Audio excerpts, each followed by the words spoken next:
Hey everybody, how's it going? So this video is going to be a little bit different than usual. In fact, the next several will be.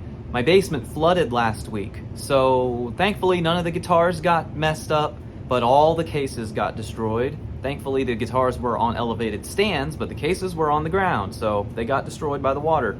The bottom of my PV Bandit is a little rusty, but thankfully the wood seems to have been spared. It was just the metal feet and the wheels on the casters. The metal on the casters got kind of corroded.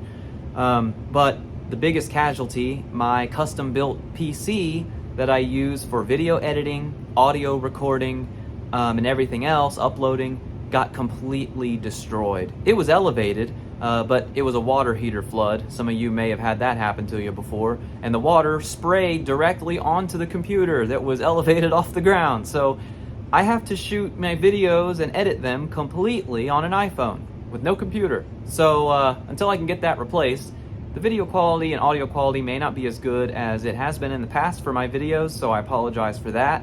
But we're gonna go ahead and upload anyway. I like to upload every Saturday, so as long as I can, I'm still gonna do it. So let's talk about what we're gonna do today.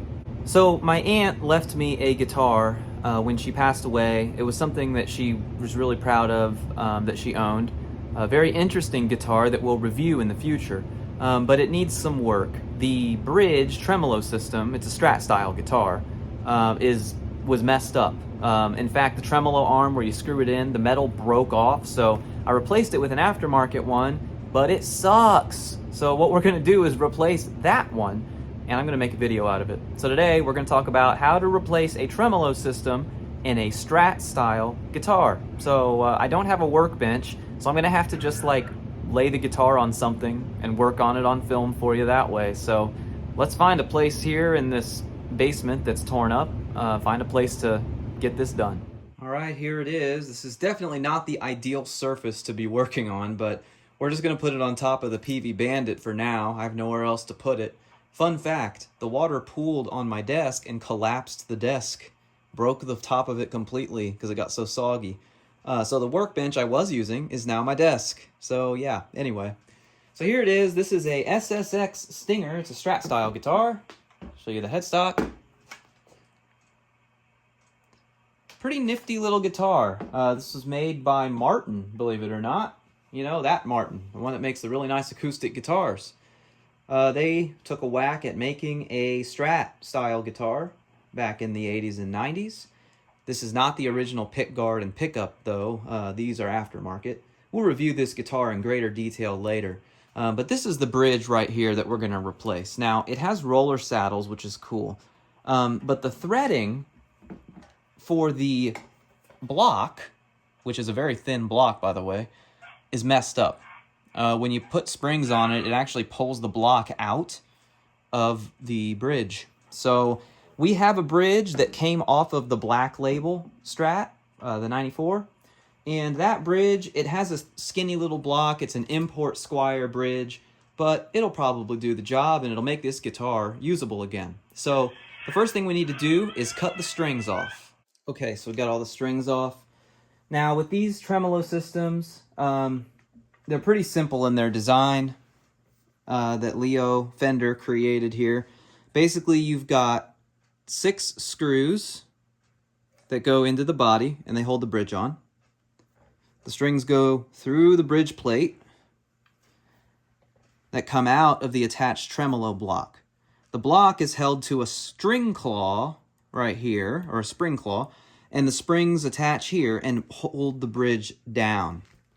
So as the strings pull, it pushes this down flat. So if you wanted this floating a little bit, you'd make these springs a little bit looser. If you wanted it to be flat against the body with string tension, then you would actually tighten this and make the springs tighter. So to take one of these off, you first unscrew these 6 screws. So let's get those out. The 6 screws are removed, so now the bridge is only being held in with the springs. So let's flip it around. Okay. All right, so what we're going to do now is we need to get the springs out. Now there's a couple ways you can do this. You can do it by hand if it's loose enough. If it's tight, you can use some needle nose pliers, and what you're going to want to do is pull it out from here and then pull it off the loop. I'm going to use my pliers, which nothing was saved. Even my pliers got corroded when it flooded down here. We're going to grab it. I'm going to pull it off like that. Do it the other two. Pull it off. And pull it off. There we go. Now the bridge should just fall out.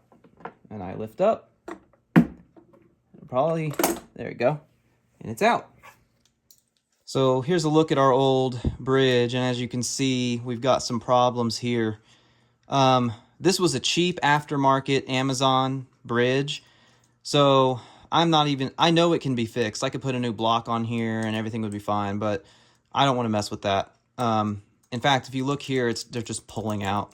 So we're just going to replace it all together. I have a whole nother bridge sitting right over here that I'm going to show you right now.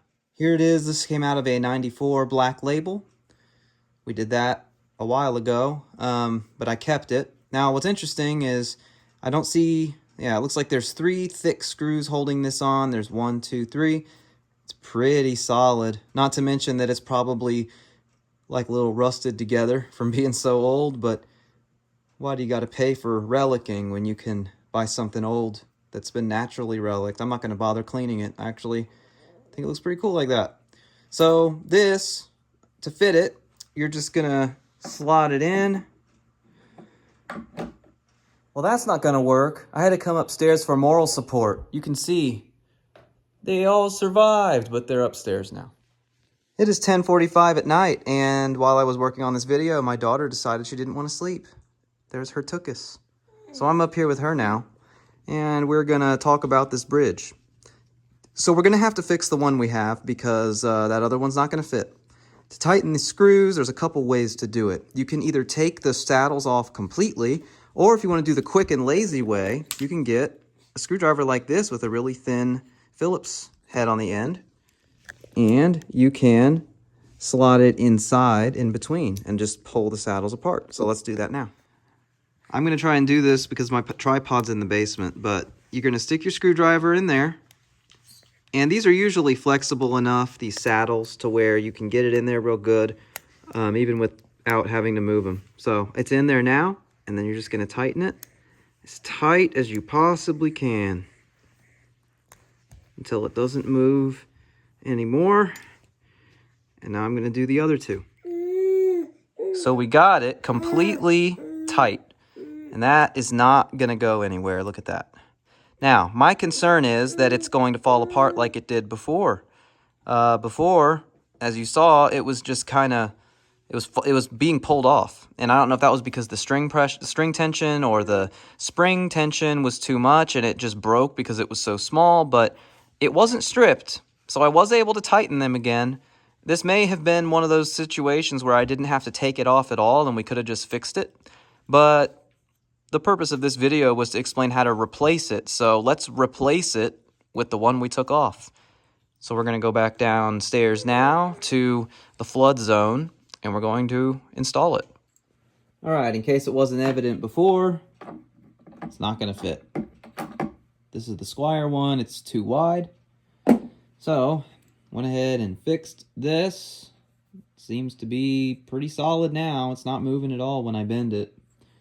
So to reinstall it, we install it like we uninstalled it. So whether it's you adjusting one you've already got or replacing it, you're going to drop it in like that, like so. And then you're going to take your bridge screws, and usually what I do, just to make sure everything's lined up appropriately, is I will go here and I will just kind of barely finger tighten all 6 of these screws, because when I do that, I'm making sure that everything's lined up.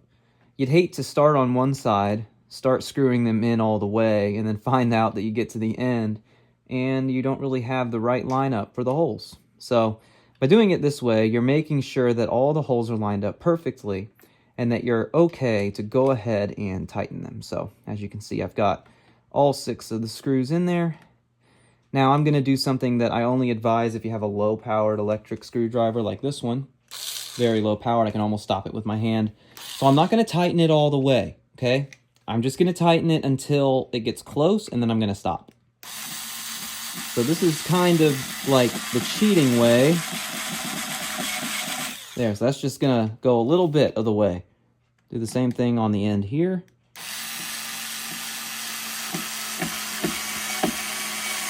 There, now I'm not going to go all the way, okay? The reason for that is there's a very specific way and amount of clearance that you have to make sure that you have with these. So I'm going to get the rest of these down until there's a visible gap between each of them, and then I'll lower the camera down and show you what to do next. For this next part, it really is up to personal preference. For me, I don't like it when this part of the bridge is elevated. So this is how I do the screws. So what you do is you want to take your screwdriver and you want to tighten it until you see it tight enough that it causes this part to lift up, and then there's a second part. So let's screw it in. And what you want to do is screw it in until it starts to lift, and then you're going to back it out a little bit until it's laying flat, as you can see, like that. So we're going to go ahead and do the rest of these now. Now that we've gotten the bridge back on, we're going to flip it around and deal with the screws. So let's flip it around. And let me move the camera up a little. For this part, for the spring, a couple ways you can do it. You can lay them across however you want. Some people like to put 5 straight across. Some people like to start here and go towards the middle. I think what I'm going to do is go straight from here to here, here to here, and here to here for my 3 springs. So what I do is I grab it like this, I loop it on, then I pull it and try and get it into that hole. So if you're having trouble getting your springs to fit, what you can do is loosen these two a little bit and bring the claw closer, attach them, and then you can always pull it back. So I'm going to unscrew that a little bit here. Again, I only recommend using a power tool for this if it's very low powered like this one. Do the other side again here. There we go. Now that should give us a little bit more room to work with. There we go. So then we're going to grab this and this. We may not even need the pliers now. Probably do it by hand. Here we go. That one's in. Then we're going to do this side. Right here. And it may need to come out a little more here. There we go. Attach it like this. Now I'm in all likelihood going to need to tighten these back, but that's good enough for now. The goal here is to get the springs attached, which is what we're doing. And then this one. Okay. Now I'm going to tighten it again. Kind of back to where it was. Okay, there's one. Here's the other one. That's about where it was before. There we go.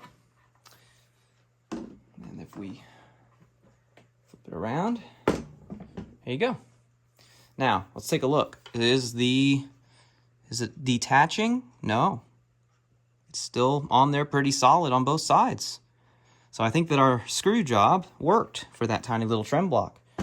Next thing we're going to do is string it up.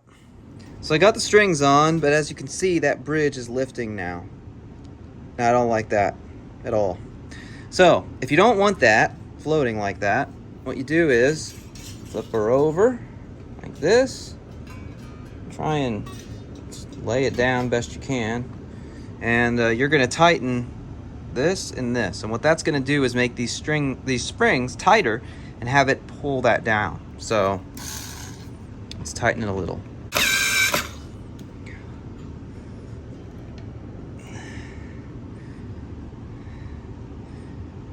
Close but no cigar. I'm thinking that I'm going to have another spring, but I don't think I have any available. Let me go check in my drawer and see if I have any more. I do not have any more, so this is going to have to do.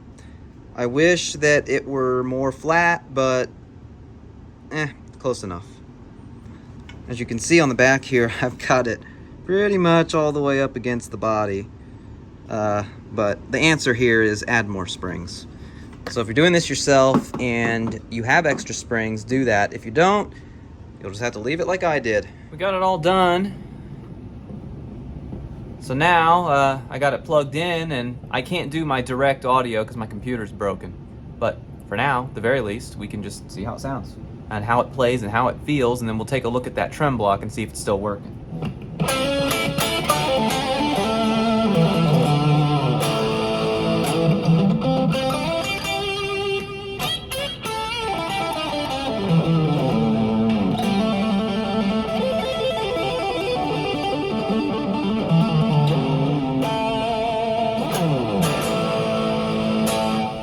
Cool. So after doing that, we're going to take a look in here, and as you can see, it's still flush. So it looks like our little screw job did the trick. So there's our replacement, where we replaced it with the same thing, bridge. So there you go. We replaced a bridge, well, replaced it with the same thing in that guitar. Thank you very much for watching. I very much appreciate it. Please like, please subscribe. Join the Discord in the description. Follow me on Twitter, Big Jake Music. Follow me on Instagram, bigjake.music. Thanks again. Hopefully we'll get back to regular quality videos soon, but for now, thank you for working with me as I work through this. Have a nice day.